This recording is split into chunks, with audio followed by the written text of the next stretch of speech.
Welcome to the Business of Craft podcast presented by Stitchcraft Marketing. For nearly 16 years, we've taught retailers, manufacturers, and makers in the craft space how to thrive.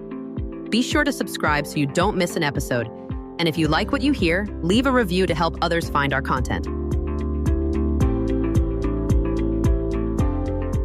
Welcome, everyone, to Season 8, Episode 9 of Business of Craft. I'm Leanne Pressly, your host, and today we have another solo cast to cover one of the topics in our new book, Marketing Magic for Savvy Craft Businesses, that the whole Stitchcraft team wrote in 2025. If you hadn't had a chance to purchase your copy, you can jump on over to our website, stitchcraftmarketing.com/magic, or if you prefer a Kindle edition, you can buy it on Amazon.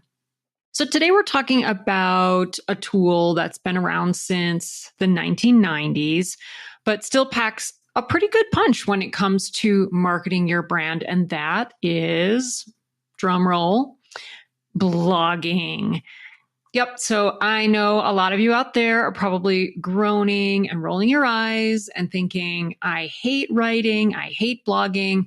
And probably the number one complaint that I hear from clients and prospects about when I say, hey, do you have a blog?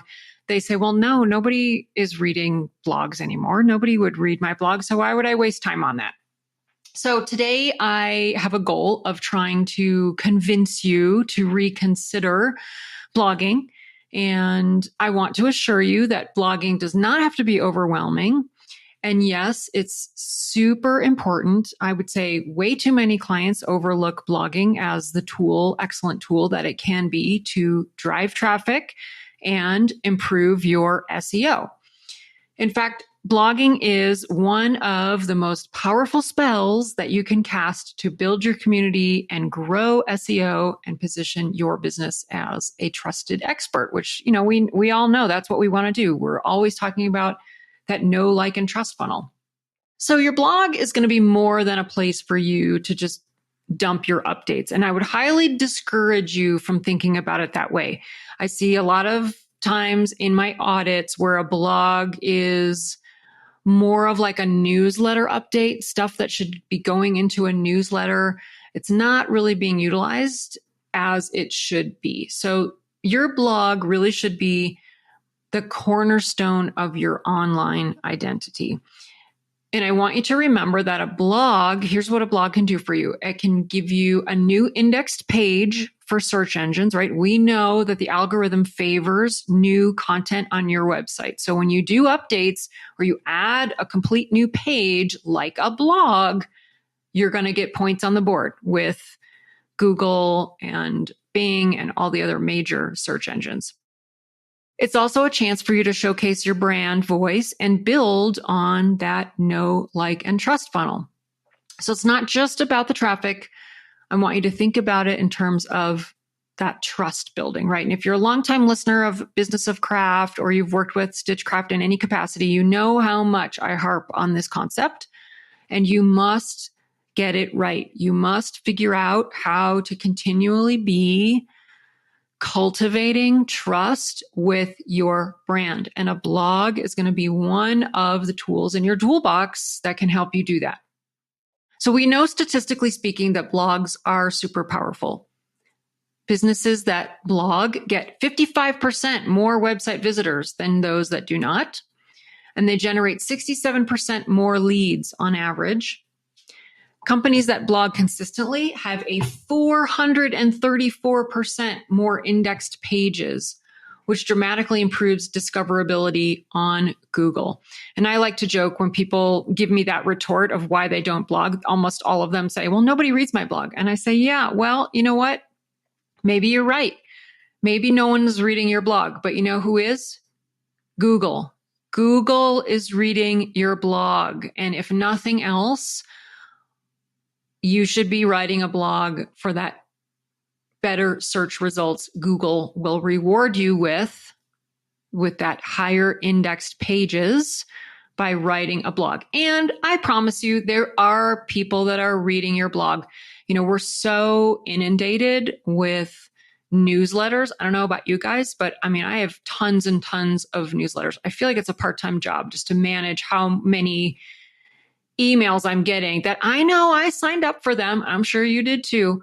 And so did your customers. They signed up for your newsletter, but a lot of times they just fly right by, right? We don't have time to open them. And so when I am scrolling on my phone or I'm trying to blow off time, I'll go to blogs. I'm not going to go back to my inbox and dig through for the newsletter. I'll just go to my favorite brands and jump over to the blogs and kind of see what's new or what's updated, and use blogs that way too. So there are people reading your blog, I promise you.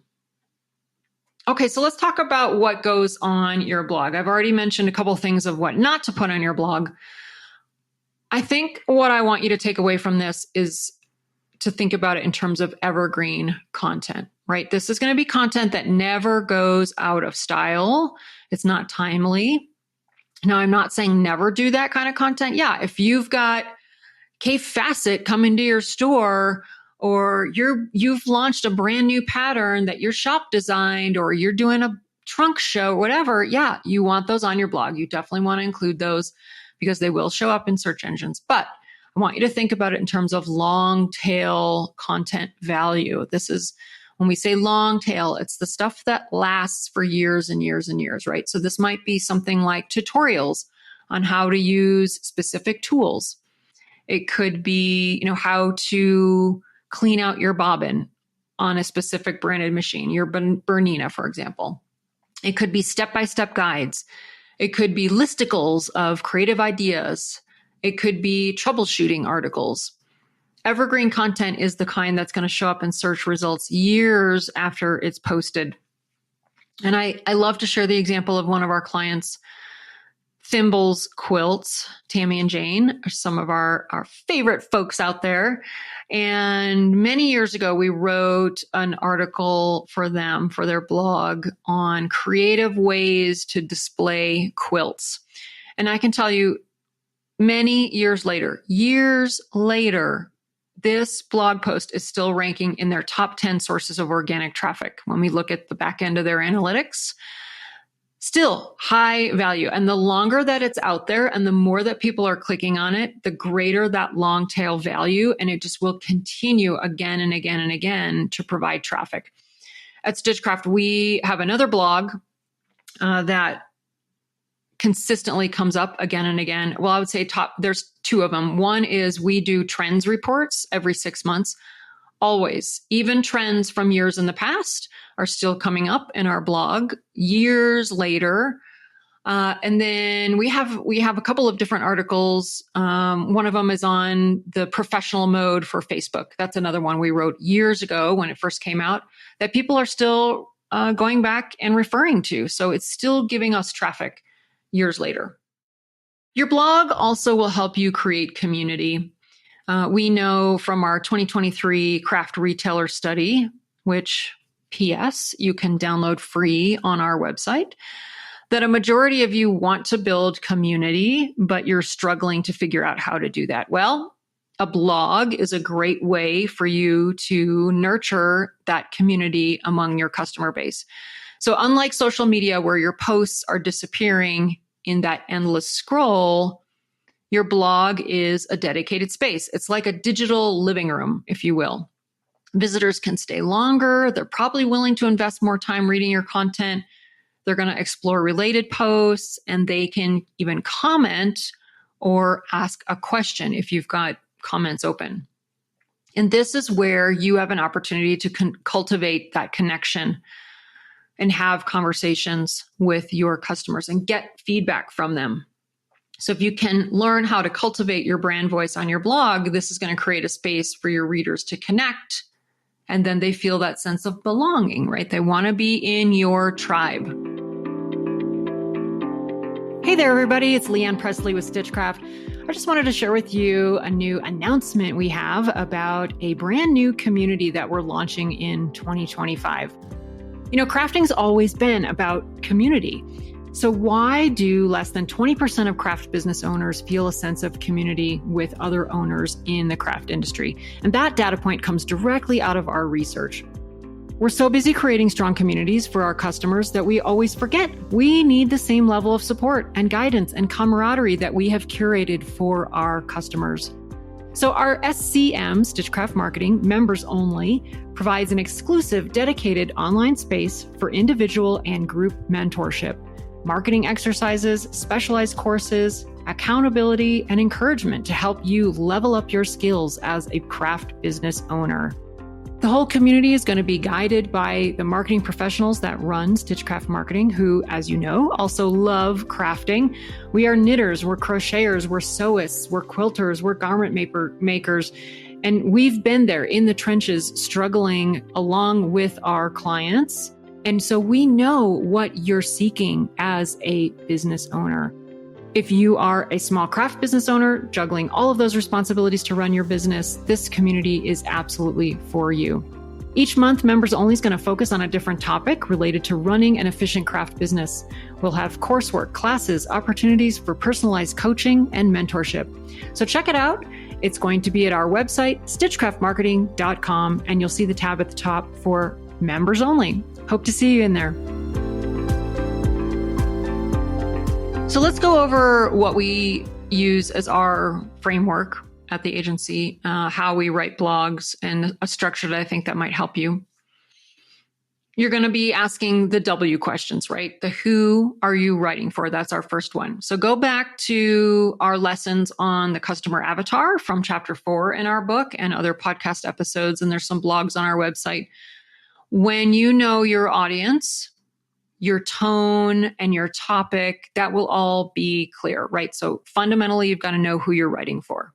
What are they looking for? I want you to think about what are the questions that your customers are asking you either in store or on email, or what are they commenting about a lot on your social media? Write blogs that answer those questions. And remember, our generosity marketing, another concept that we talk a lot about at Stitchcraft, is you should feel free to share your juiciest tidbits about whatever it is your specialty. So how do you untangle a thread nest? Or how do you prefer to do short rows? Or, something even controversial, why you never knit a swatch. How behind the scenes stuff is great too. Like, how do you maintain your personal stash? What's your spreadsheet or your nerdy way to keep track of things? People want to see that and they want to know that.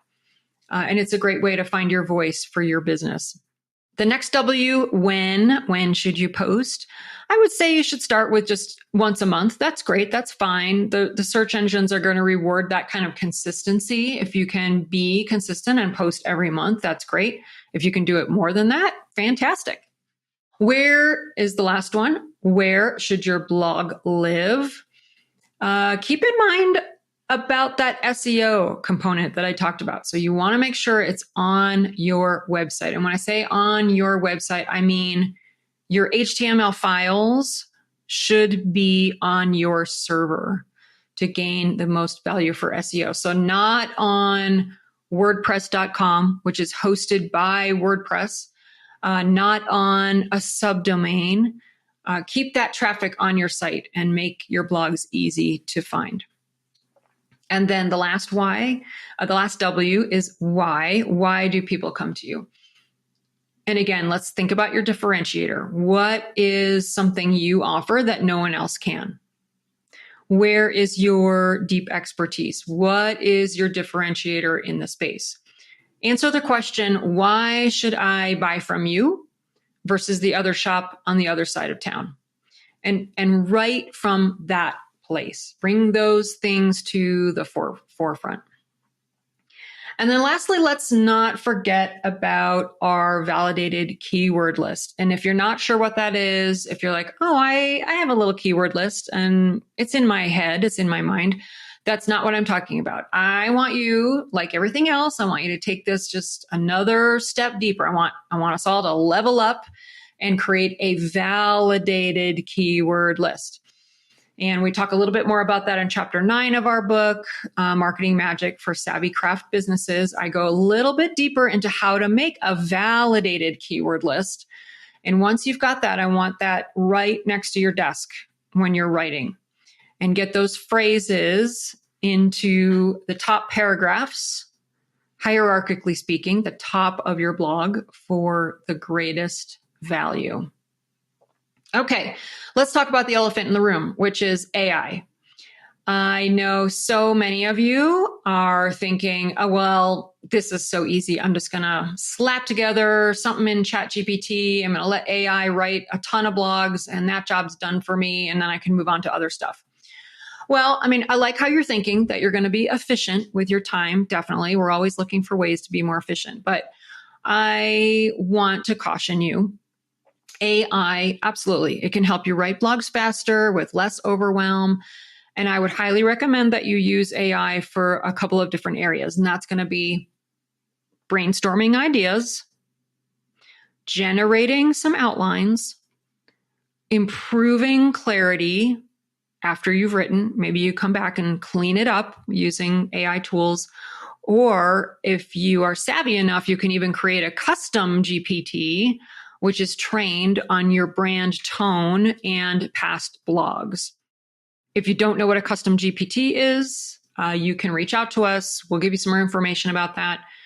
We do have some blogs about what that is and how to set those up. But essentially, it's going to help you refine your tone and your writing style a little faster.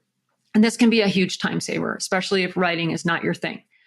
But, and this is a big but, and I want you to listen, please do not let AI write your blog one and done.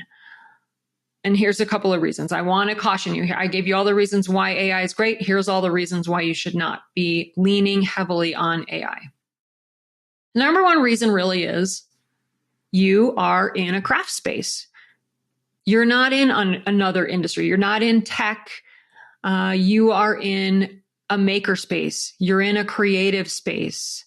And I know from a lot of feedback so far since, AI came on the scene, I'm talking to a lot of people about this. And what I see online, your customers and your audience, which is, my audience, my customers, all the people that are in the craft space do not embrace AI in the way that other industries do. It is a complete turnoff. And there's a lot of backlash online. You'll see it whenever people try to create images or something is artificially generated. You're going to get pushback from that.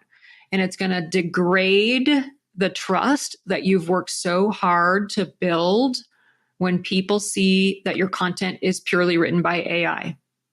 And just as a side note, I would say that's why our agency, Stitchcraft Marketing, even though, boom, boom, boom, we could write a really quick blog post, it's just going to be junk. So we don't do that for clients. Everything we write for clients is wordsmithed by a real human in the craft space. That's why we say we speak your language. We know how your customer is thinking. So that's my number one warning about using AI is your customers hate that. They don't want to see content generated by AI. And then number two, we say at the agency, ChatGPT is the equivalent to having a 9-year-old boy write your stuff. I mean, that's where it's at right now, what it's kicking out. So if you want a 9-year-old boy to represent your brand, that's what you're going to get. And I know most of you don't want that. So caution, caution, caution. AI should be your assistant, jump starter. It should not be your author. Also, AI, you're going to miss that emotional nuance of your audience. We know ChatGPT can have mistakes, especially anything factual, and it really does not understand. It does not speak the language of craft like you do. And of course, it's not going to reflect your unique brand and voice unless you teach it, which takes a lot of time and a lot of editing. And then lastly, most of the time it's just too superficial, right? I can go to so many places to learn superficial information about crafts or what I'm interested in. But what really brings me into a community and makes me feel bonded and loyal to your brand is the secret sauce, the behind the scenes, something tied to your personality and your flair and your company. Like I always say this, people buy from people they know, like, and trust. I want to buy from that person. So be that person. Readers want you. They want your insights, your stories, your flair. So go ahead, have AI help you with the heavy lifting.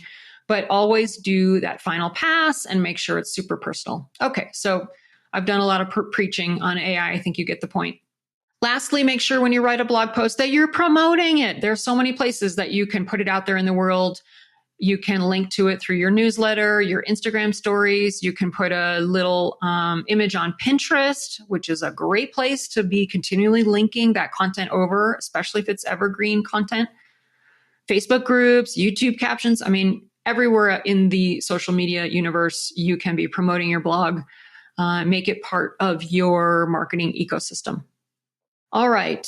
And lastly, I'll point out a lot of blog platforms will have the option to push that content to your readers' inboxes. So if they're not doing kind of a drive-by and spending time on your website, if you have customers where they want to receive that, give them that option so they can sign up for it, and then they'll get your blog content as a newsletter delivery in their inbox. So that's an additional option that you can build in. All right, the final word, blogging, is still magic. Hopefully I've convinced you to reconsider doing a blog. It's going to help you with SEO. It's going to help you with trust. It's going to help you build community. It's going to be an opportunity for you to showcase your generosity. And I think with the right strategy, it's a lot more achievable than you think. So investing time in your blog post, I think, is going to work for you. I think you will see results and returns. And, remember that these podcast episodes are just the tip of the iceberg for some of these subjects. So if you want a deeper dive into our best practices for blogging, you can get a copy of our book, Marketing Magic for Savvy Craft Businesses. And as of this broadcast, which is October 2025, we are live with our new members-only community that I mentioned during the break. We would love to see you inside, where you can learn at your own pace. You can meet other people running businesses. They're all in your same shoes. And we are available as a team at Stitchcraft. We do live consulting on there during our once a month sessions to help you solve your most sticky, tricky craft marketing dilemmas. So right now you can subscribe for $49 a month going to our website, stitchcraftmarketing.com, and hope to see you inside of our members only community. So I'm your host, Leanne Pressly. That's all I have for you today. I really appreciate you spending time with me, and I will see you on the next episode of Business of Craft.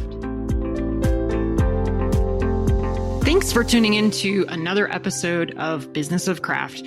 Hey, before you go, don't forget about all of our free resources, including our monthly Magic newsletter, our twice monthly blogs, our free live monthly office hours where you can jump on, learn a topic, and get a little bit of free consulting, our executive summary of the 2023 research for craft retailers that you can download directly from our website.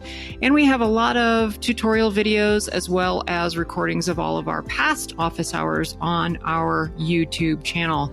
So find all those resources at our website, stitchcraftmarketing.com.